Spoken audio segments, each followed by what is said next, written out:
दोस्तों स्टडी 91 के online platform में आप सभी का बहुत बहुत स्वागत है। दोस्तों आज आप सभी के समक्ष इंडियन ज्योग्राफी में अपने अगले लेक्चर को लेकर हाजिर हूं। आज हमारा 398 नंबर का लेक्चर है। देखिए ये ज्योग्राफी पढ़ना जो हम लोगों ने शुरू किया था, इसमें वर्ल्ड ज्योग्राफी की क्लास तो 231 नंबर से मैंने शुरू किया था और 330 पूरे 100 लेक्चर में खाली विश्व का भूगोल आपको पढ़ाया गया। फिर 331 नंबर से हम लोगों ने क्लास स्टार्ट किया इंडियन ज्योग्राफी यानी भारत के भूगोल की क्लास। आज हम 398 पे आ गए हैं, यानी ध्यान से देखा जाए तो आज हमारा 68 नंबर का लेक्चर है। ठीक है, 68वें नंबर का लेक्चर है दोस्तों, जो आज आप कंप्लीट करने चल रहे हैं। और हम लोग पढ़ रहे हैं दोस्तों भारत की प्रमुख फसलों के बारे में, बहुत विस्तार से हम लोग चर्चा कर रहे हैं। अभी तक हम लोग जो है गेहूं धान वगैरह के बारे में पढ़े, इसके अलावा जितनी भी दलहनी और तिलहनी फसल है उनके बारे में पढ़ा गया। आज अपनी क्लास में स्पेशली मैं आपको कपास और जूट से संबंधित बहुत सारे सवाल बताने वाला हूं। आपके स्क्रीन पर बहुत सारे सवाल दिख रहे होंगे, इन्हीं सवालों का उत्तर आज आपको अपनी क्लास में देने वाला हूं। ठीक है, देखिए बहुत इंपॉर्टेंट ये सीरीज चल रही है, अगर आप साथ में जुड़ेंगे तो जीएस पर आपकी अच्छी कमांड बन पाएगी। एक बात और याद रखेगा, स्टडी 91 का जो नया एप्लीकेशन आया है उसका नाम है स्टडी 91 ऑफिशियल। ठीक है, उसे डाउनलोड कीजिए, उस पे सारे नए बैच जो है चल रहे हैं, सब कुछ वहां शिफ्ट कर दिया गया, अब क्लासेज हमारी वहीं चलती हैं। ठीक है, तो आप जो है डाउनलोड कर लीजिए प्ले स्टोर से, सारी क्लासेज आपको वहां दिख जाएंगी। और साथ ही साथ दोस्तों हर एक क्लास में डेमो भी दिया गया है। डेमो इसलिए दिया गया है कि पहले आप देखिए, संतुष्ट होइए कि क्लास कैसी है, फिर आप जो है परचेज कीजिए। कोई जोर जबरदस्ती नहीं कि ऊपर से कुछ और दिखे और अंदर से कोई और बात हो। ठीक है, जो कुछ है आपके सामने रहेगा। ठीक है, स्टार्ट किया जाए आज की क्लास को, चलिए पढ़ते हैं। पहला दोस्तों सवाल कि कपास जो है ये किस कुल का पौधा है, इसका कुल बताना आपको, किस कुल का पौधा है। तो याद रखिएगा परीक्षा में ऐसे ही सवाल आते हैं, 4 ऑप्शन भी लिखा होगा, तो कहीं ना कहीं आपको एक ऑप्शन मिलेगा मालवेसी कुल। क्या मिलेगा दोस्तों? ये जो कपास है ये मालवेसी कुल का पौधा है, ये आप याद रखेंगे। और पूछ ले दोस्तों कि मूलतः किस देश का पौधा है, अगर ये पूछे तो मूलतः किस देश का पौधा है दोस्तों, तो याद रखेगा यानी आपसे इसकी उत्पत्ति के बारे में पूछ रहा है कि पहली बार दोस्तों ये पौधा कहां देखा गया, तो याद रखेगा यह भारत का पौधा है। जी हां, बहुत सारे बच्चे नहीं जानते, याद रखेगा भारत का पौधा है। ठीक है, कपास को ही दोस्तों सिंडन कहा जाता था, उसी से दोस्तों सिंधु घाटी सभ्यता का भी नाम पड़ा है, क्योंकि वही सारा बेल्ट था जहां पर कपास की खेती वगैरह पहले के जमाने में की जाती थी। ठीक है, उसी सिंडन से दोस्तों इंडस कहा गया, इंडस से इंडिया शब्द बना है, ऐसा भी दोस्तों में पढ़ने को मिलता है। फिलहाल आप मुद्दे पर रहिए, इसे आप ध्यान रखिएगा। ठीक है, अगला सवाल देखिए। अगला सवाल कर रहा है कि कपास के लिए उपयुक्त मिट्टी कौन सी होती है, कौन सी मिट्टी इसके लिए अच्छी मानी जाती है कपास की खेती के लिए। तो याद रखिएगा काली मिट्टी सबसे बढ़िया क्या माना जाता है इसके लिए, काली मिट्टी माना जाता है। काली मिट्टी के देखिए बहुत सारे नाम है। ठीक है, काली मिट्टी को स्वतः जुताई वाली मिट्टी भी कहा जाता है। क्या कहा जाता है? स्वतः जुताई वाली मिट्टी के नाम से भी दोस्तों इसे जाना जाता है, तो यह भी आप याद रखिएगा। ठीक है, कभी कभी दोस्तों काली मिट्टी को कपासी मिट्टी भी कह दिया जाता है, वो इसलिए कहा जाता है क्योंकि इसमें कपास की खेती की जाती है ना, इसी वजह से दोस्तों ये नाम दे दिया जाता है। ठीक है, या फिर दोस्तों एक इसका अच्छा नाम और मिलता है काली मिट्टी का। अच्छा, ये इसका बेल्ट दोस्तों आपसे पूछता है कि यह मुख्यतः इस प्रकार की मिट्टी दोस्तों कहां पाई जाती है, तो बताइएगा महाराष्ट्र वगैरह में। ठीक है, महाराष्ट्र हो गया, महाराष्ट्र में जो दक्कन वगैरह का पठार है वहां पर दोस्तों बहुत ज्यादा मात्रा में ये कपास की मिट्टी, ये कपासी मिट्टी पाई जाती है जहां कपास उत्पादन होता है। ठीक है, तो ये सब आप याद रखिएगा। हाँ, जो दूसरा मैं बता रहा था दोस्तों, इसे रेगुड़ के नाम से भी जाना जाता है, रेगुड़ मिट्टी, तो ये भी आप ध्यान में रखेंगे। ठीक है, और जो कपास होता है दोस्तों याद रखिएगा, कपास जो होता है ना एक बीज होता है। ठीक है, कपास के बीज से दोस्तों ये क्या पैदा किया जाता है, यहां कपास के बीज से ही दोस्तों पहले क्या होते हैं, धागे तैयार किए जाते हैं। पहले रुई मिलती है, फिर उनसे काट कर दोस्तों क्या बनाए जाते हैं, धागे बनाए जाते हैं। जो आप रुई देखते हैं ना, रुई वो इसी से दोस्तों तैयार होता है। ठीक है, यहां स्क्रीन पर देखेंगे तो आपको दिखेगा भी, मैंने यहां कपास के पौधे लगाए हैं, ये आप देख सकते हैं। ठीक है, चलिए आगे बढ़ते हैं, अगले सवाल पर आते हैं। अगला सवाल दे रहा है कि विश्व का पहला देश जहां कपास की संकर किस्म विकसित की गई। ठीक है, संकर किस्म का मतलब क्या हो गया, जो कपास था उसके अंदर जेनेटिक चेंजेस करके दोस्तों नए तरह के जो है बीज पैदा किए गए। वह देश कौन सा दोस्तों, वह देश भारत है। ठीक है, और ऊपर से याद रखेगा दोस्तों ओरिजिन भी, यानी जो कपास की उत्पत्ति हुई है दोस्तों वह भी कहां से हुई दोस्तों, वह भी आपके भारत से हुई है। तो आपने यह भी पढ़ा, तो दोनों तथ्य आप इसे याद रखेंगे। ठीक है, कहीं कुछ कठिन लग रहा है क्या, पता नहीं आपको कि आपने अपने मन में एक हौवा बना लिए हैं कि यार बड़ा कठिन है, बड़ा कठिन है, बहुत बड़ा ज्योग्राफी है, ऐसा कुछ नहीं है। आप धीरे धीरे पढ़ेंगे तो सब कुछ आपका कंप्लीट हो जाएगा। देखिए ना, हम लोग अपने 398 लेक्चर पे पहुंचे ना, और सवाल देखिए आज की क्लास अगर आप देखते हैं तो 11,940 सवाल आपके तैयार हो जाएंगे। कितना? 940 सवाल। मायने रखता है भैया। अब क्या इससे ज्यादा चाहिए बताइए आपको? ठीक है, तो आप साथ में जुड़िए, लगे रहिए और पढ़ते चलिए। ठीक है, चलिए आगे बढ़ते हैं दोस्तों, आगे बढ़िए, अगले सवाल पर आते हैं। अगला सवाल है यहाँ पे 40 नहीं होगा, हाँ ठीक है 40 हो जाएगा। अगला सवाल दे रहा है कि कपास एक उष्णकटिबंधीय पौधा है, इसके लिए तापमान व वर्षा की मात्रा की कितनी आवश्यकता होती है? ठीक है, कितनी आवश्यकता होती है दोस्तों? अच्छा, ये बता भी दिया दोस्तों कि कपास किससे संबंधित है, यह एक उष्णकटिबंधीय पौधा है। ठीक है, और वर्षा की मात्रा, टेम्परेचर, ये दोनों आपको बताना है। तो अगर आपसे तापमान पूछे तो बताएगा दोस्तों वही 25 से 35 डिग्री सेल्सियस के आसपास। ठीक है, 25 से 35, थोड़ा सा ज्यादा टेम्परेचर चाहिए होता है, क्योंकि जो बेल्ट है ना, ये शीतोष्ण का बेल्ट नहीं है, यह उष्णकटिबंधीय का बेल्ट है। तो उष्णकटिबंधीय में इतना तो आने एवरेज रहता ही रहता है। ठीक है, तो 25 से 35 है, लेकिन बारिश बहुत ज्यादा नहीं चाहिए दोस्तों, इस वजह से 70 से 100 सेंटीमीटर आप याद रखेगा, ये दोस्तों वर्षा की मात्रा है। ठीक है, यह क्या है? यह वर्षा की मात्रा है, कम से कम इतनी आवश्यकता दोस्तों इसे रहती है। ये आप लाइन याद रखेंगे। अगर हम कपास की बात करें तो वहीं अगर जूट की बात करेंगे तो उसके लिए बहुत ज्यादा वर्षा की, 200 सेंटीमीटर तक वर्षा की आवश्यकता पड़ती है। यही कारण है कि जूट वगैरह दोस्तों जहां बारिश वाला क्षेत्र है वहीं पर दोस्तों उत्पादित किए जाते हैं, जैसे पश्चिम बंगाल वगैरह। ठीक है, अगला सवाल दे रहा है कि लंबाई के आधार पर जो कपास होता है यह कितने प्रकार का होता है? ठीक है, तो देखिए आधार आपसे बोला लंबाई। ठीक है, तो यदि दोस्तों लंबाई को आधार बनाएंगे तो याद रखेगा यहां कपास के कुल 3 प्रकार होते हैं। कितने प्रकार होते हैं? कपास के कुल 3 प्रकार होते हैं। पहला लंबे। ठीक है, देखिए लंबाई को आधार बना तो एक लंबा हो जाएगा, एक मध्यम हो जाएगा, एक छोटा हो जाएगा, 3 वैरायटी हो जाएगा यहां पे। ठीक है, तो एक लंबे रेशे वाले कपास। ठीक है, दूसरा दोस्तों मध्यम रेशे वाले कपास। ठीक है, मध्यम रेशे वाले कपास, और तीसरा होता दोस्तों छोटे रेशे वाले कपास। ठीक है, तो हो गया ये। अब जो लंबे रेशे वाले कपास होते हैं दोस्तों, ये 4 से 6 सेंटीमीटर तक के होते हैं, इसकी लंबाई जो होती है ये 4 से 6 सेंटीमीटर होती है। जो मध्यम वाले होते हैं ये 2 से 4 सेंटीमीटर वाले होते हैं, और ये दोस्तों 202 सेंटीमीटर से कम के जो होते हैं उन सभी को दोस्तों कहां रखा जाता है? छोटे पर। अगर हम आपसे पूछे दोस्तों भारत में किस प्रकार का उत्पादन ज्यादा होता है भारत में, तो याद रखेगा भारत में मध्यम रेशे वाला कपास, मध्यम रेशे वाले कपास का उत्पादन ज्यादा होता है, जो 2 से 4 सेंटीमीटर के आसपास दोस्तों लंबाई के आधार पर ये होता है। ठीक है, जिसे आप ध्यान में रखेंगे। ठीक है, छोटी छोटी बातें हैं, एक एक लाइन आप साथ में पढ़ते चलिए, अपने आप ये चैप्टर आपका कंप्लीट हो जाएगा। ठीक है, आगे आइए। कर विश्व में किस आकार वाली रेशे की कृषि सबसे ज्यादा की जाती? पूरे विश्व में, पूरे वर्ल्ड में दोस्तों आपसे पूछ रहा है। चलो भारत में तो मान लिया कि मध्यम रेशे वाली, पूरे विश्व में दोस्तों कौन सी वाली खेती ज्यादा होती है? तो ये बीच वाली ही दोस्तों ज्यादा होती है। विश्व में सबसे ज्यादा खेती जो होती है यह मध्यम रेशे वाली कपास की ही होती है। ठीक है, मध्यम रेशे वाली कपास। इसका मतलब सर क्या बड़े रेशे वाले कपास की खेती कम होती तो भारत में इसका उत्पादन भी कम होगा? हाँ बिल्कुल सही।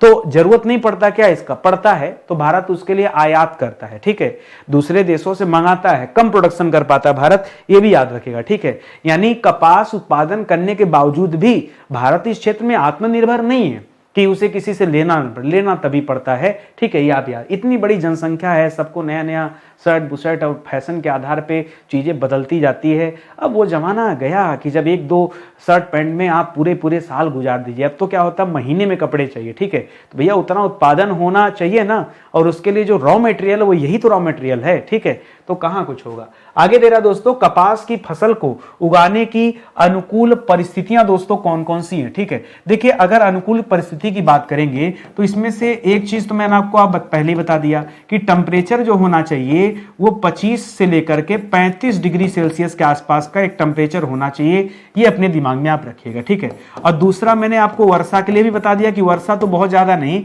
लेकिन फिर भी 70 से 100 सेंटीमीटर के आसपास की वर्षा दोस्तों होनी चाहिए। ये 2 पॉइंट तो बता दिया। और तीसरा पॉइंट जो मैंने पीछे ही डिस्कस कर लिया था कि दोस्तों अगर आप जलवायु की बात करेंगे तो आप जानते हैं दोस्तों ये किस जलवायु का पौधा है? यह उष्ण कटिबंधीय जलवायु का पौधा, ये भी आप पीछे पढ़ लिए थे, ठीक है, उष्ण कटिबंधीय।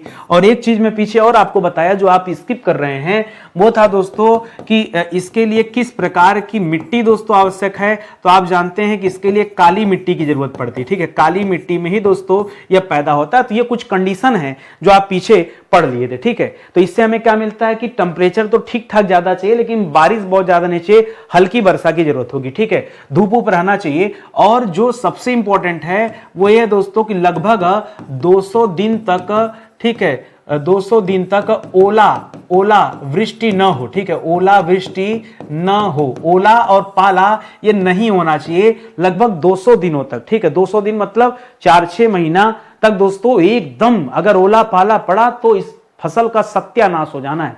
ये एक एक्स्ट्रा कंडीशन है जो आप इसको याद रख सकते हैं। बाकी के बारे में तो हम लोग पीछे जो है डिस्कस किए हैं, तो आपको हो सकता है याद हो, अभी तो डिस्कशन चल ही रहा है। अगला सवाल दे रहा है कि सबसे उत्तम किस्म की रेशे वाली कपास ये कहां पैदा की जाती है, ठीक है, जो सबसे बढ़िया किस्म की कपास होती है, सबसे उत्तम रेशा।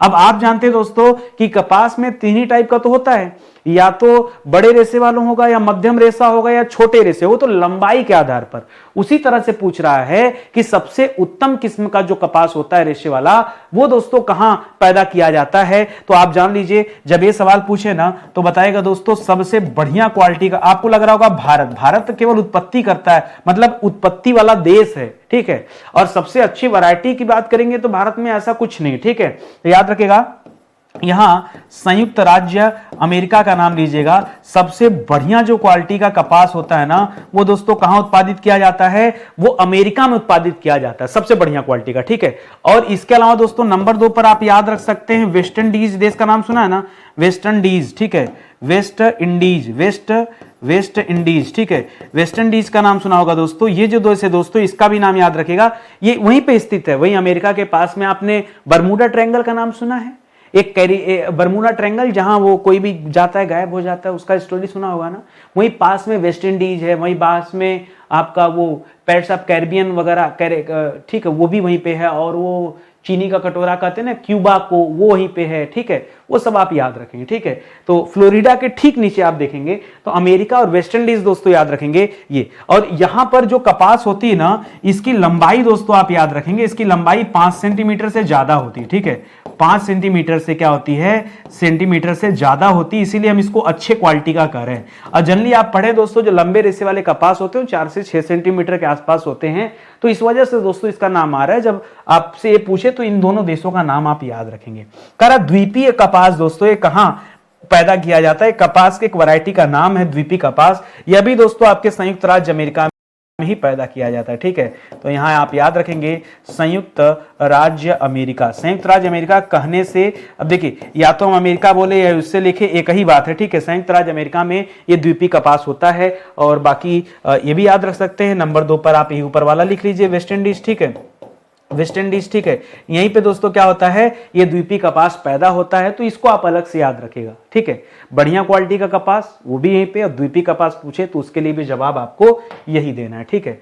करा कपास उत्पादक प्रमुख राज्य कौन सा है, ठीक है, कौन कौन से राज्य हैं जो कपास के उत्पादन के लिए जाने जाते हैं। तो याद रखेगा दोस्तों, एक तो महाराष्ट्र है, ठीक है, महाराष्ट्र है, ठीक है। दूसरा दोस्तों आप याद रखेगा दोस्तों, गुजरात राज्य है, यहां भी उत्पादन हो जाता है। तीसरा दोस्तों आप नीचे साइड चलते जाइए, कर्नाटक वगैरह में, यहां भी दोस्तों उत्पादन होता है, ठीक है। और इसके अलावा और चलिए आगे जाएंगे, उस साइड पूर्वी साइड जाएंगे तो तेलंगाना वगैरह याद रखेगा, ठीक है। तो ये भारत के कुछ ऐसे राज्य हैं जहां पर कपास का उत्पादन किया जाता है, ठीक है, इसको याद रखेंगे। कपास जो होता है दोस्तों ने, इसको सफेद सोना भी कहा जाता है। क्या कहा जाता है दोस्तों, कपास को क्या कहा जाता है, सफेद सोना भी कहा जाता है, ठीक है, व्हाइट गोल्ड। कभी कभी परीक्षा में देता है सफेद सोना, या फिर क्या लिख देगा दोस्तों, व्हाइट गोल्ड लिख देगा। क्या लिख देगा, व्हाइट गोल्ड। तो कंफ्यूज मत होइएगा, व्हाइट गोल्ड कुछ और नहीं है, वो कपास को ही कहा जाता है, ठीक है। कई लोग रियल में आप देखेंगे ना तो व्हाइट गोल्ड जो होता है प्लेटिनम को बोला जाता है, व्हाइट गोल्ड प्लेटिनम को कहा जाता है, सफेद सोना, बट वो एक अलग चीज है, ठीक है। यहां पे कपास को कहा जाता है दोस्तों व्हाइट गोल्ड, इसे भी आप याद रखेंगे, ठीक है। करा उत्तर प्रदेश में कपास उत्पादक प्रमुख जिले कौन कौन से हैं। अब जब ये सवाल आता है ना, बच्चा जो है दांतों तले उंगली दबा देता है, उत्तर प्रदेश में कपास की खेती, ये तो सर हमने कभी सुना ही नहीं। पश्चिम साइड होता है ना, आप पूरब साइड रहते हैं, इसी वजह से संभवतः नहीं सुना होगा, वरना आप कभी जाइए बुलंदशहर साइड। कहां जाइए, बुलंदशहर, ठीक है, या फिर आप जाइए अलीगढ़ साइड, ठीक है। कोई बच्चा है बुलंदशहर, या बहुत सारे बच्चे होंगे भाई, मैं तो भूल ही गया, कोई ऑफलाइन थोड़े तो ऑनलाइन क्लास है, बहुत सारे बच्चे यहाँ लोकेशन से बिलोंग करते होंगे, तो आप जानते होंगे दोस्तों ये वो बेल्ट है जहां पे ये खेती किया जाता है, ठीक है। मुजफ्फरनगर का नाम सुना होगा, मुजफ्फरपुर, ठीक है, मुजफ्फरपुर हो गया, और आपका मथुरा हो गया, मथुरा एकदम सर, मथुरा तो जान रहे, मथुरा में भी कपास की खेती होती है, हाँ थोड़ी बहुत होती है। बाकी आप जितना उधर जाएंगे, दिल्ली साइड सटते जाएंगे, जैसे उत्तर साइड पहले चलिए सहारनपुर ले लीजिए, और दिल्ली साइड आके मेरठ वगैरह ले लीजिए। ये वह स्थान, ये यूपी के ऐसे जिले हैं दोस्तों जहां पे अभी भी कपास की खेती होती है, कम मात्रा में होती है, इसी वजह से आप नहीं जानते, लेकिन होती है। मैंने कहा ना पश्चिमी उत्तर प्रदेश का हिस्सा है, इसे आप याद रखेंगे, ठीक है। अगले सवाल पर आइए। अगला सवाल दे रहा दोस्तों नरमा। नरमा क्या होता है दोस्तों, नरमा का संबंध किससे है ये बताइए, बहुत सोचिए समझिए तब जवाब दीजिए, कोई जल्दीबाजी नहीं। नरमा, पीछे आपने कपास पढ़ा, द्वीपीय कपास, ठीक, वो भी थोड़ा लीक से हटके था, जो अमेरिका और वेस्ट इंडीज में था। अभी आपसे पूछ रहा नरमा दोस्तों क्या होता है, तो याद रखेगा नरमा कुछ है नहीं, ये कपास का ही नाम है, बस यह अमेरिकन कपास है, ये इंडियन नहीं है। यह क्या दोस्तों, अमेरिकन कपास का नाम है, ठीक है, अमेरिकन कपास का नाम है, ठीक है, जिसे पश्चिमोत्तर भारत में, जिसे पश्चिमोत्तर भारत में पुकारा जाता है, ठीक है, पुकारा जाता है, ठीक है। ये जो अमेरिकन है, बोलने के लिए हम तो ये भी बोल सकते हैं कि भाई ये अमेरिकन कपास है, हाँ नहीं बोल सकते हैं, लेकिन अब जो पश्चिमोत्तर भारत है वहां के लोग जो हैं इसे नरमा बुलाते हैं, ठीक है। तो अलग अलग वैरायटी दोस्तों, ठीक है, कपास की, बस उसको नरमा बुला दिया गया, और ज्यादा कुछ यहाँ पे है नहीं, ऐसा कुछ कठिन नहीं है, ठीक है। करेक्ट। कपास उत्पादक विश्व के प्रमुख देश कौन कौन से, अभी आपने पीछे राज्य पढ़ा कि गुजरात हो गया, महाराष्ट्र हो गया, आपका कर्नाटका हो गया, आपका तेलंगाना हो गया, उत्तर प्रदेश में बहुत सारे जिले आपने देखे जहां कपास का उत्पादन होता है। अभी आपसे देश के बारे में पूछ रहा है, ठीक है। तो कपास का उत्पादन दोस्तों ऐसे तो आप देखेंगे तो चीन में होता है, और बाकी भारत में होता है, बाकी दोस्तों आपने पीछे पढ़ा कि अमेरिका में होता है, बाकी और पीछे पढ़ा आपने दोस्तों वेस्ट इंडीज में होता है, यही सब पढ़ा ना।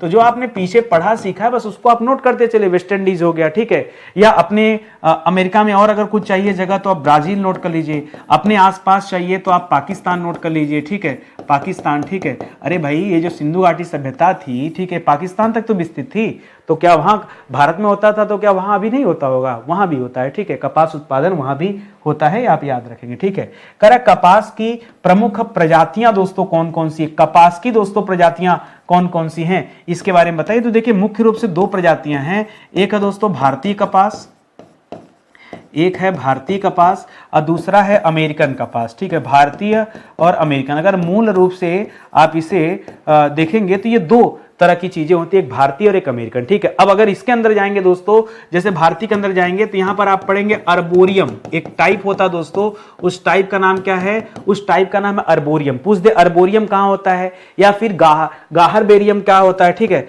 गाहर बेरियम, याद रखेंगे, गाहर बेरियम, ठीक है। तो अर्बेरियम या फिर गाहर बेरियम, ये जो इंडियन वाले होते हैं, जो भारतीय कपास होते हैं, ये उनकी वैरायटी का नाम है। इसी तरह से जब आप अमेरिकन पढ़ते हैं तो यहां भी पढ़ते हैं दोस्तों, अमेरिका में पढ़ते हैं गाहिर सुटम, ठीक है, अमेरिका में आप पढ़ेंगे गाहिर सुटम, ठीक है, गाहिर सुटम, थोड़ा सा अलग टाइप का नाम है, लेकिन दोस्तों ये अमेरिकन कपास है गाहिर सुटम, ठीक है। या फिर पीछे हमने नरमा पढ़ा था नरमा ना, वो भी याद रखेंगे। या फिर दोस्तों एक और होता है, यहां पे नोट कीजिएगा, ठीक है, बारबेडेंस, कहां लिखूं मैं, नीचे लिख देता हूं, बारबेडेंस, ठीक है, बारबेडेंस, ठीक है। ये सब दोस्तों अमेरिकन कपास की वैरायटीज हैं, इनको आप ध्यान रखेंगे, ठीक है। फिलहाल इंडियन वाला आप मत भूलिएगा, वो ज्यादा इंपॉर्टेंट है, चाहे गाहरबेरियम हो गया या फिर अर्बोरियम हो गया, इसे आप ना भूलिएगा, ठीक है। अगला सवाल है कि देसी कपास का दोस्तों जन्म स्थान है, देसी कपास दोस्तों कहां से पैदा हुआ, अपने भारत से पैदा हुआ भाई। ये जो देसी कपास है, ठीक है, देसी कपास और विदेशी कपास, ये कहां से पैदा हुआ, विदेशी वाला तो अमेरिका और वेस्ट इंडीज देख लिया, जो देसी वाला है वो अपने भारत से पैदा हुआ है, ठीक है। इसे आप अपने ध्यान में रखेंगे। ध्यान दीजिएगा दोस्तों, ये जो क्लास चल रही है ना, बहुत इंपॉर्टेंट क्लास है। मैं एक बार थोड़ा सा इंफॉर्मेशन देना चाहूंगा आप सभी को कि ये जो क्लास है ना, इसके तहत हमने एंशिएंट हिस्ट्री पढ़ा, जो शुरुआत में आज आप पढ़ रहे हैं दोस्तों। आज आप कौन सा लेक्चर पढ़ रहे हैं, जो ये इंडियन ज्योग्राफी पढ़ रहे हैं, ये 331 से शुरू हुआ और आप 398 पढ़ रहे हैं, और अभी इंडियन ज्योग्राफी दोस्तों समाप्त नहीं हुआ, अभी ये चल ही रहा है। तो इसीलिए दोस्तों यहां पे लिखा है कि स्टार्ट है अभी, ठीक है। तो अभी 68 लेक्चर जरूर हुआ, लेकिन ये समाप्त नहीं हुआ। अगर आप बैक डेट में जाएंगे तो इसके पहले लेक्चर पे देखेंगे तो पहले लेक्चर से लेके 45 नंबर तक हम लोगों ने एंशिएंट हिस्ट्री पढ़ा है। 46 से दोस्तों 91 तक हम लोगों ने मिडावल हिस्ट्री पढ़ा है। 92 से दोस्तों 150 लेक्चर तक मॉडर्न पढ़ा है। 151 से लेकर 230 तक इंडियन पॉलिटी पढ़ा है। 231 से लेकर 330 तक दोस्तों ये वर्ल्ड ज्योग्राफी पढ़ा 100 लेक्चर में, और तब जाके आप इंडियन ज्योग्राफी पे पहुंचे। तो आप आइए, आप इस सीरीज के साथ जुड़िए, बहुत अच्छी आपकी तैयारी होगी, बहुत बढ़िया से आपका कवर होगा, ठीक है। और पढ़े कहाँ से, तो सीधा यूट्यूब पर आइए, प्लेलिस्ट ओपन कर लीजिए स्टडी 91 की, वहां पर दोस्तों आपको वीडियोस दिख जाएंगे, आप सीधे लग जाइए अपने तैयारी में, ठीक है। चलिए आगे बढ़ते हैं, अगले सवाल पर आते हैं। करा अमेरिकन कपास का जन्म स्थान दोस्तों कहाँ है। इसके पहले आपने क्या पढ़ा, इसके पहले आपने देसी कपास का जन्म स्थान देखा, क्या पढ़ा, देसी कपास, ठीक है। तो देसी कपास का जो जन्म स्थान आपने पढ़ा, आप जानते हैं कि देसी कपास दोस्तों भारत में ही इसकी उत्पत्ति हुई है, ठीक है। कहाँ उत्पत्ति हुई देसी कपास की उत्पत्ति, देसी कपास की उत्पत्ति आपके भारत में ही हुई है, ठीक है, भारत में। उसी तरह से अमेरिकन कपास जो है, सिंपल सी बात है, इसकी उत्पत्ति कहाँ हुई होगी, इसकी उत्पत्ति अमेरिका में हुई होगी। अमेरिका प्लस कहाँ दोस्तों, अमेरिका प्लस मैक्सिको, क्या मैक्सिको अमेरिका से दूर है, नहीं वहीं पे है, ठीक है। या फिर वेस्ट इंडीज भी याद रखें, ठीक है। ये सब स्थान में दोस्तों एक साथ इसकी खेती होती थी, ठीक है। तो इस पॉइंट को आप याद रखिएगा यहाँ पे, ठीक है, बहुत बढ़िया सवाल है, ठीक है। और जब अमेरिका की बात हो ही रही है तो एक चीज और याद रखिएगा दोस्तों, अमेरिका में एक शहर है टेक्सास, कौन सा शहर है दोस्तों, टेक्सास नाम का एक शहर है, टेक्सास, ठीक है।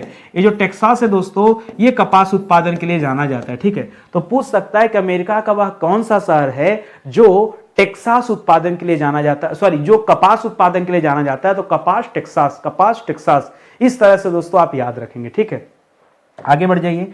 करा भारत छोटे रेशे वाली कपास का निर्यात, ठीक है। देखिए छोटे रेशे वाली कपास की बात कर रहे हैं, और छोटे रेशे वाले कपास जो होते हैं दोस्तों, ये 200 सेंटीमीटर से कम होते हैं, ठीक है। तभी तो आप पढ़ते हैं, क्योंकि 2 से 4 वाले मध्यम रेशे वाले हो गए, उनका यूज तो भारत खुद ही में बहुत ज्यादा हो जाता है, इसकी आवश्यकता। अब बाकी बड़े वाले वो भारत में कम उत्पादित होते हैं, तो खरीदना ही पड़ता है। जो छोटे रेशे वाले कपास होते हैं, जो 2 सेंटीमीटर से कम होते हैं, उनका निर्यात का मतलब क्या हो जाता है दोस्तों, सीधा सीधा एक्सपोर्ट की बात कर रहा है। किसकी बात कर रहा है, सीधा सीधा एक्सपोर्ट की बात कर रहा है। इसका एक्सपोर्ट जो है ये भारत किन देशों को करता है, किसे किसे बेचता दोस्तों, जो छोटे रेशे वाले होते हैं। तो याद रखेगा 2 लोगों को, या तो यूके को बेचता है, यूके मतलब क्या हो गया, यूनाइटेड किंगडम, यूके का मतलब यूनाइटेड किंगडम को बेचता है, या फिर दोस्तों इसे जापान को बेच देता है। किसे बेचता है, जापान, ठीक है। ये 2 देश हैं जो खरीदते हैं। एक चीज और याद रखेगा, अगर सबसे पूरे वर्ल्ड में सबसे बढ़िया क्वालिटी के कपास की बात हो, ठीक है, पूरे वर्ल्ड में दोस्तों, ठीक है, सवाल सुनिएगा ध्यान से, ठीक है, विश्व में, ठीक है, सबसे उच्च क्वालिटी का कपास, ठीक है, सबसे उच्च गुणवत्ता वाला कपास दोस्तों, वाला कपास जो है ये कहां पाया जाता है। तो अगर ये कभी सवाल आया परीक्षा में ना, तो आप मिस्र बताएगा, मिस्र, ठीक है। मिस्र दोस्तों अफ्रीका में है, यहां सबसे बढ़िया क्वालिटी का दोस्तों कपास मिलता है, ये आप याद रखेंगे। अगर मतलब छोटा क्षेत्र है, बहुत बड़ा नहीं है, लेकिन वहां का कपास मतलब मायने रखता है, जबरदस्त क्वालिटी होती है। अगर पूछे कभी अलग से तो आप बता देना, ठीक है। करा भारत जो है ये बड़े रेशे वाली कपास का आयात, मैंने आपसे कहा ना कि इसका उत्पादन भारत में कम होता है, इसलिए भारत दोस्तों इसे दूसरे देशों से मंगाता है। और बड़े रेशों वाला कपास दोस्तों आप पीछे पढ़े थे कि अमेरिका वेस्ट इंडीज पैदा करते हैं, ठीक है। तो भाई जो देश पैदा करेगा उसी देश से तो खरीदना पड़ेगा। तो याद रखेगा अमेरिका हो गया, वेस्ट इंडीज हो गया, जिस ये वो देश हैं जो पैदा भी करते हैं और इन्हीं से दोस्तों भारत जो है खरीदता भी है, ठीक है। और क्योंकि अच्छे क्वालिटी वाला कपास दोस्तों ये मिस्र भी उगाता है, तो उससे भी परचेज कर लेता है। कभी कभी दोस्तों पास में सूडान है, वहां से भी दोस्तों आ जाता है माल, ठीक है। तो ये सब याद रखेगा, सूडान, वहीं पास में दोस्तों केन्या, तंजानिया ये सब है, तो वहां से भी आ जाता है, ठीक है, केन्या, तंजानिया, ठीक है। प्लस दोस्तों एक अलग से देश लिख दीजिएगा, रूस। जो बड़े रेशे वाले कपास हैं इनका भारत आयात करता है, कभी कभी रूस से भी दोस्तों ये कपास आते हैं। तो ये आप लाइन याद रखेंगे, ठीक है, बहुत बढ़िया सवाल हो जाएगा, इसको ढंग से आप याद रखेंगे, ठीक है। करा जूट दोस्तों ये किस मूल का पौधा है, ये आपको बताना है। जूट दोस्तों ये किस मूल का पौधा है, तो जो जूट है दोस्तों यह भारतीय मूल का पौधा है, ठीक है। जूट और कपास भारतीय मूल में, हमने यही तो पढ़ा कि भारतीय मूल में एक कपास पढ़ा और एक जूट पढ़ा, बाकी हम जितना पढ़ते हो तो हमने देखा कि सब बाहर से आ रहे हैं, हाँ, सब बाहर से। हमारे यहाँ दोस्तों यही दो सबसे ज्यादा पॉपुलर रहे हैं, इनको आप याद रखेंगे। करा भारत में जूट की प्रचलित दोस्तों किस्में कौन कौन सी वैरायटी हैं जो भारत में दोस्तों जूट की लिए फेमस है? तो सिर्फ दो वैरायटी दोस्तों भारत में फेमस है, एक टप्पा जूट, एक सफेद जूट। ठीक है, एक टप्पा जूट और एक सफेद जूट है, ये आप याद रखेंगे। सफेद जूट और एक कौन सा है? टप्पा जूट। ये नाम ही दोस्तों इसका ये टप्पा जूट, आप कंफ्यूज मत होइएगा, एकदम जो मैंने लिखा ये बिल्कुल सही है, टप्पा। कई बार इसे दोस्तों टोस्सा भी बोलते हैं। क्या बोलते हैं? टोस्सा। ठीक है, टोस्सा जूट भी बोलते हैं। ठीक है, तो आप ऐसे बस रैंडमली दोस्तों आप याद कर लीजिए, अब इसमें क्या ही मैं ट्रिक दूं आपको। ठीक है, तो हम लोगों को तो याद हो जाता है कि भाई वहाँ कपास की बात करेंगे तो 3 वैरायटी का है, लंबे रेशे वाला है, मध्यम रेशे वाला है, छोटे रेशे वाला है। भारत में वर्ल्ड वाइड सबसे ज़्यादा मध्यम रेशे वाले का उत्पादन होता है। छोटा वाला भारत जो करता है वो एक्सपोर्ट कर देता है, बड़े वाले को खरीद लेता है। यही सब बातें हैं जो इससे जुड़ी है। ठीक है, कॉमन। तो यहाँ पर दोस्तों आप टोस्सा याद रखेगा, टप्पा टोस्सा। ठीक है, ये ढंग से पढ़िएगा। अगला सवाल है कि विश्व में जूट के प्रमुख उत्पादक देश कौन कौन से? ठीक है, पूरे दुनिया में दोस्तों सबसे ज्यादा जूट उत्पादन ना हमारा पड़ोसी करता है बांग्लादेश। अब क्या करेगा, अब तो खत्म हो गया इसकी कहानी। ठीक है, तो याद रखेगा दोस्तों बांग्लादेश हो गया। बांग्लादेश के साथ साथ भारत में भी बहुत ज्यादा मात्रा में दोस्तों जूट का उत्पादन किया जाता है, क्योंकि वर्ल्ड वाइड पूछा है तो हम ही लोग दोस्तों आगे चल रहे हैं। ठीक है, ये आप याद रखेगा। बाकी जो पास के देश हैं जैसे चीन हो गया, जैसे उज्बेकिस्तान हो गया, तो ये सब जो देश हैं दोस्तों कुछ मात्रा में ये सब भी दोस्तों जूट का उत्पादन कर लेते हैं, बट भारत और बांग्लादेश से बहुत पीछे हैं। ठीक है, तो ये लाइन आप याद रखेंगे। बांग्लादेश से सटा हुआ दोस्तों पश्चिम बंगाल, इसलिए भारत में सबसे ज्यादा जूट का प्रोडक्शन दोस्तों पश्चिम बंगाल में होता है, अगर राज्य पूछे तो। अभी देखिए आ भी गया सवाल कि सबसे ज्यादा जूट का उत्पादन दोस्तों किस राज्य में होता है? तो याद रखेगा नंबर 1 पर दोस्तों कौन सा राज्य है? वहीं पास में पश्चिम बंगाल है। ये सबसे ज्यादा दोस्तों जूट का उत्पादन करता है। फिर इसका जो पड़ोसी, चाहे असम का नाम ले लीजिए, बिहार का नाम लीजिए, फिर इन सब का नंबर आता है। तो दूसरे नंबर पे दोस्तों आप बिहार का नाम ले लीजिए। तीसरे नंबर पे दोस्तों उत्पादन करता है असम राज्य। चौथे नंबर पे इसी का पड़ोसी है नीचे साइड उड़ीसा हो गया। ठीक है, तो ये सब दोस्तों क्या करते हैं? बहुत ज्यादा मात्रा में जूट का उत्पादन करते हैं। अगर आप पश्चिम बंगाल की बात करेंगे तो सबसे ज्यादा उत्पादन वो अकेले कर लेता, लगभग 80%। पूरे भारत में जितना जूट प्रोडक्शन होता है उसका 80% तो बेचारा ये खुद ही कर लेता है, और करीब 8-8.5% के आसपास का आंकड़ा बिहार के पास है। तो 80, 8, 88 बचता है कितना है? बाकी और राज्य जो है भारत में वो बाकी प्रोडक्शन करते हैं। ठीक है, आगे बढ़िए। करा जूट का उपयोग दोस्तों किसके निर्माण में होता है? ये जूट का यूज हम कहां ले पाते हैं? बहुत काम में होता है। जैसे मैं बताऊं आपको टाट बनाने में, टाट पट्टी होता था ना, जिसे बैठकर हम लोग खेलते वेलते थे। ठीक है, टाट पट्टी बनाने में, या सबसे ज्यादा इस्तेमाल दोस्तों रस्सी बनाने में होता है। रस्सी का यूज तो आप जान ही रहे हैं। ठीक है, या फिर बोरी बनाने में। भाई इतना खाद्यान्न, जैसे आप गेहूं चावल जो ट्रांसपोर्ट करते हैं, भाई किसी न किसी बोरी में तो भरा रहता है। ठीक है, तो ये हो गया। या फिर कभी कभी इसका कंबल भी बनता है। ठीक है, कंबल भी बनता है। या कभी कभी दोस्तों तिरपाल बनाया जाता है। ठीक है, तो इसी सब काम में दोस्तों जूट का उपयोग किया जाता है, ये आप ध्यान में रखिएगा। ठीक है, और आगे आइए।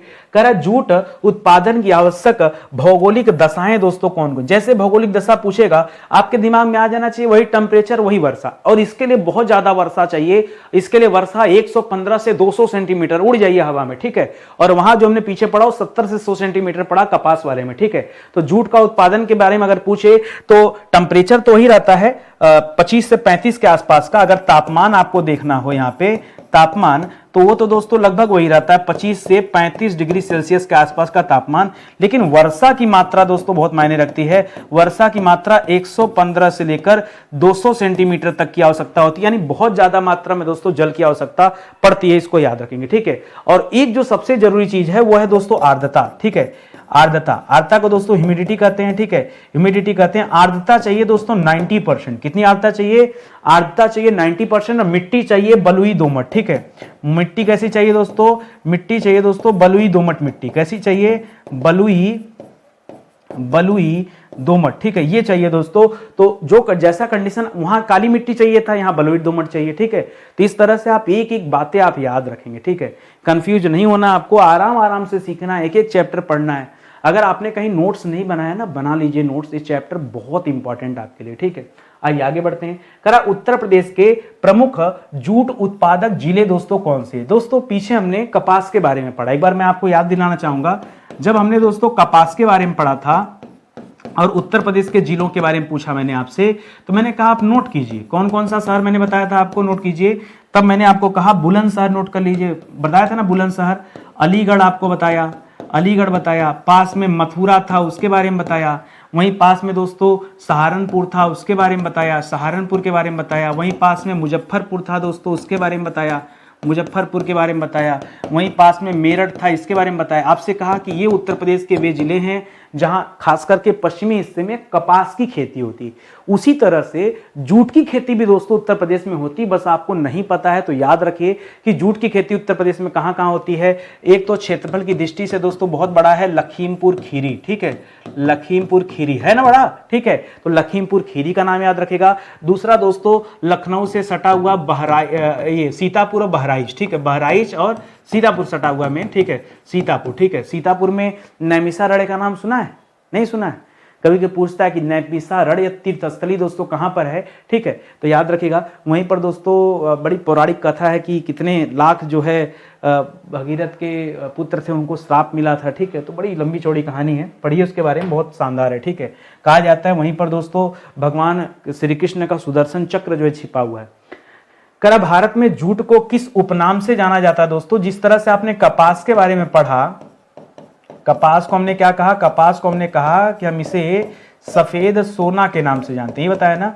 उसी तरह जो जूट है इसे हम क्या कहते हैं दोस्तों? इसे हम स्वर्णिम तंतु कहते हैं। क्या कहते हैं? स्वर्णिम तंतु कहते हैं। क्या कहते हैं? स्वर्णिम, स्वर्णिम मतलब हो गया गोल्डन, स्वर्णिम मतलब गोल्डन, ठीक है, और तंतु का मतलब हो गया फाइबर, ठीक है। तो इसे हम क्या कहते हैं इंग्लिश में? इसे हम कहते हैं गोल्डन फाइबर, ठीक है, गोल्डन फाइबर। जिस तरह से इसे हम क्या कहते हैं? इसे हम कहते हैं व्हाइट गोल्ड। क्या कहते हैं? व्हाइट गोल्ड, ठीक है। तो ये छोटी छोटी बातें हैं, इनको भी आप अपने दिमाग में जो है रखिएगा, मिस्टेक ना हो आपसे, ठीक है। आगे बढ़िए। अगला सवाल दे रहा है, अगला सवाल दे रहा है दोस्तों कि भारत में सीमित मात्रा में जूट का निर्यात किन देशों को किया जाता है? देखिए भारत में बहुत ज्यादा एक्सपोर्ट नहीं होता जूट का, ठीक है, जूट की बात करो, कपास की नहीं। जूट का बहुत ज्यादा एक्सपोर्ट नहीं होता, थोड़ा ही एक्सपोर्ट हो पाता है। और ये एक्सपोर्ट दोस्तों किसे किया जाता है? एक थोड़ा एक्सपोर्ट तो दोस्तों यूएसए को कर लिया जाता है, थोड़ा एक्सपोर्ट दोस्तों यूके को कर लिया जाता है, यूके को, और बाकी दोस्तों कुछ और यूरोपियन कंट्री हैं, यूरोपियन देश हैं, ठीक है, यूरोपियन देश है जिन्हें दोस्तों ये जूट का निर्यात किया जाता है, ठीक है। तो इस पॉइंट को भी आप याद रखेंगे, खास करके यूएसए और यूके का नाम आता है तो इन दोनों को आप जरूर याद रखिए, ठीक है। हम जूट की बात करें, कपास न सोचिएगा। करा वैश्विक बाजार में, यानी जो वैश्विक बाजार है पूरे दुनिया की बात कर रहा है, करा वहां पर जो जूट निर्मित वस्तुएं हैं, ठीक है, उनकी मांग में कमी होने का दोस्तों कारण क्या है दोस्तों? क्योंकि हम प्लास्टिक से दूरी नहीं बना पा रहे हैं, ठीक है। सबसे बड़ा कारण क्या दोस्तों? प्लास्टिक की वस्तुओं की अधिकता, ठीक है, वस्तुओं की अधिकता। जो प्लास्टिक है ना मार्केट में, ये पूरा मार्केट कैप्चर कर रखा, हर चीज प्लास्टिक से, हर चीज प्लास्टिक से, तो कंपीट ही नहीं कर पा रहा है जूट बेचारा, ठीक है। लेकिन आप ये भी ध्यान दीजिए, जो प्लास्टिक है ये तो दोस्तों इसका पुनर्चक्रण तो हो नहीं सकता, कहीं ना कहीं पर्यावरण को नुकसान पहुंचाएगा। जूट होता तो नुकसान नहीं पहुंचाता, ठीक है, लेकिन अब उसका कोई जो है अल्टरनेट नहीं है हमारे पास। तो इस वजह से दोस्तों जूट जो है भारतीय मार्केट या फिर विश्व वैश्विक जो बाजार है वहां अपनी पकड़ नहीं बना पा रहा है, ठीक है। करा भारतीय जूट मूल्यों की आवश्यकता को पूरा करने के लिए जूट जो है ये भारत किस देश से आयात करता है? ठीक है, देखिए बहुत सारे जूट मिल हैं, अब जूट मिल चल रहे हैं तो उनको जूट की जरूरत तो होगी, लेकिन जूट का उत्पादन दोस्तों बहुत ज्यादा मात्रा में नहीं हो पा रहा है। इस वजह से भारत जो है जूट का इंपोर्ट करता है, मंगाता है, दूसरे देश से मंगाता है। और वह देश दोस्तों कौन सा है? तो सबसे ज्यादा जूट का उत्पादन हमारे पड़ोस में बांग्लादेश से होता है। तो क्या करने जाएगा? अमेरिका से खरीदने जाएगा? वो कहता है यार यही इतना उत्पादन कर लेता है तो इसी से मंगा लो, ठीक है। तो बांग्लादेश से ही दोस्तों ये जूट जो है मंगा लिया जाता है और काम किया जाता है, ठीक है। अगला सवाल, करा जूट का इस्तेमाल किस कार्य में होता है? तो जूट का इस्तेमाल भी दोस्तों, एक मिनट यार, हमने पीछे, हाँ हमने सोचा यहां भी एक सवाल दिया था, हमने कहा कपास का इस्तेमाल में हम टाट नहीं बना दिए ना, ये सवाल आया था ना, जूट का उपयोग किसके निर्माण में है? तो टाटपट्टी बन, हमारे दिमाग में आया ये सवाल तो हम लिख चुके हैं, कहीं ऐसा ना हो कि कपास से हम टाटपट्टी बना दिए। कपास से नहीं बनता भाई, उससे धागे बनते हैं, रुई बनता है, रुई से धागे, धागों से दोस्तों कपड़ों का निर्माण होता है, टाटपट्टी और बोरे का निर्माण नहीं होता है, ठीक है। तो इसको याद रखेंगे। वही सवाल फिर से रिपीट कर रहा है तो घबराइए मत, बस इसको नोट डाउन कीजिए, ठीक है। तो एक तो दोस्तों टाट पट्टी बनाने में, ठीक है, टाट पट्टी बनाने में। दूसरा आप लिखेगा रस्सी बनाने में ना, रस्सी बनाने में, ठीक है। तीसरा आप लिखेगा बोरा बोरी बनाने में, बोरा हो गया, बोरी हो गया, ठीक है, ये सब बनाने में, ठीक है। क्योंकि बोरा बोरी की भी आवश्यकता बहुत ज्यादा है, कोई भी सामान एक जगह से दूसरे जगह शिफ्ट करने के लिए यही बोरा बोरी यूज होता है, ठीक है। तो ये जो बनाया जाता है दोस्तों, जूट से ही बनाया जाता है, इसे आप अपने ध्यान में रखेंगे, ठीक है। और एक चीज और ध्यान रखिएगा दोस्तों, स्टडी 91 के प्लेटफॉर्म से जुड़िए। हमने बहुत सारे कोर्सेज बनाए हैं, बहुत सारे बैच बनाए अलग अलग परीक्षाओं के लिए, अलग अलग विषय के लिए। आपको पता है अब मेरा ना थोड़ा सा व्यू पढ़ाने का चेंज हो रहा है। मैं क्या सोचता हूँ ना कि आप क्या करते हैं ना, जैसे हर बार आपकी तैयारी अलग होती, कभी कोई अधिकारी बनना चाहते हैं आप जैसा फॉर्म आता है ना आप वैसा बनना चाहते हैं, और आपकी मजबूरी भी भाई। अब सरकार है, हमेशा तो नौकरी आती नहीं है, साल 2 साल में कोई एक फार्म आएगा, तो बच्चा अगर सोच के बैठेगा नहीं हमको लेखपाल ही बनना है, तो पता चला उसका उम्र ही चला जाएगा, वो बन नहीं पाएगा लेखपाल, ठीक है। परीक्षा नहीं हर साल हो रही है, हर साल परीक्षा ही नहीं हो रही, तो बेचारा क्या करेगा। कोई बच्चा सोचा अगर मान लीजिए, ठान लीजिए कि उसके मन में है कि नहीं हम ज्यादा कुछ नहीं बनेंगे, हम खाली एसआई बनना चाहते हैं, सब इंस्पेक्टर बन जाए सर, हमारा यही उद्देश्य है। अब जब एसआई की वैकेंसी आएगी बाबू, तब ना एसआई बनोगे, कि तुम्हारे चाहने से, तुम्हारा चाहतवाद काम नहीं आएगा। जब सरकार वैकेंसी निकालेगी और वो वैकेंसी फुलफिल होगी ढंग से, बिना पेपर लीक हुए, तब तो आप बन पाओगे। वो भी कब, जब ढंग से काम हो, बिना जो है प्रश्न पत्र लीक हुए। अगर पेपर लीक हुआ तो आप कैसे compete करोगे बताओ। 100 में 100 तो कर नहीं पाओगे, हाँ, चाहे तैयारी जितना कर लो, 100 में 100 तो कर नहीं पाओगे। 100 में 95, 96, 98 करोगे, और जो नकलिया मार रहा हो तो 100 में 100 करेगा। उसका बस चलता तो 100 में 105 कर देता, वो तो अच्छा एक सवाल 100 ही आ रहा है, ठीक है। तो जब तक ये सिस्टम रुकेगा नहीं, कुछ होने वाला नहीं। तो अब आप समय समय पे अपना व्यू बदल देते हैं कि नहीं, चलिए नहीं बन पाएंगे एसआई तो पुलिस से भी काम चला लेंगे, नहीं बन पाएंगे पुलिस तो बीडीओ भी बन जाएंगे तो काम चल जाएगा, लेखपाल बन जाते हैं, तो आपका व्यू चेंज हुआ। अब हर बार आप अलग अलग परीक्षा के लिए अलग अलग बैच ज्वाइन करो, मुझे बड़ा बुरा लगता है। मैंने कहा यार मैं ऐसे नहीं पढ़ाऊंगा, मैं एक बैच पढ़ाऊंगा। मैंने एक मॉडर्न हिस्ट्री का बैच बनाया। मॉडर्न हिस्ट्री का वेटेज सबसे ज्यादा होता है हर एक परीक्षा। मैंने कहा आप इस विषय, और बहुत ज्यादा प्राइस है, 5-6 हज़ार प्राइस है भाई, 500-600 रुपए का कोर्स है, ठीक है। और इस बैच को पढ़ करके मैंने कहा एक बार बच्चा हिस्ट्री पढ़े ना, फिर भारत का कोई भी एग्जाम हो, छोटा बड़ा बहुत बड़ा कुछ भी, आंसर राइटिंग कर लो, लड़ जाओ भिड़ जाओ, जिससे जो भी बात करना हो डिबेट कर लो, इतना पढ़ा दो। एक एक विषय को अगर हम लोग पढ़ लिया जाए तो दोस्तों हमारी सारी प्रॉब्लम ही सॉल्व हो जाएगी। हमें बार बार अलग अलग जो है कोर्स जा खरीदना नहीं पड़ेगा। इसीलिए दोस्तों अब मैं विषय वाइज पढ़ाना शुरू कर दिया हूं। तो हमने एक हिंदी का बैच बनाया, बहुत बेहतरीन बैच है। एक बार हिंदी पढ़िए, पूरे भारत का कोई भी एग्जाम दीजिए, एकदम टेंशन नहीं, आप हमेशा डटकर मुकाबला करेंगे और अच्छे नंबर आएंगे, मैं विश्वास दिलाता हूं, ठीक है। और डेमो क्लास पढ़ा है, आप पहले डेमो देखिए फिर बैच लीजिए, कोई हमारे यहाँ जोर जबरदस्ती नहीं।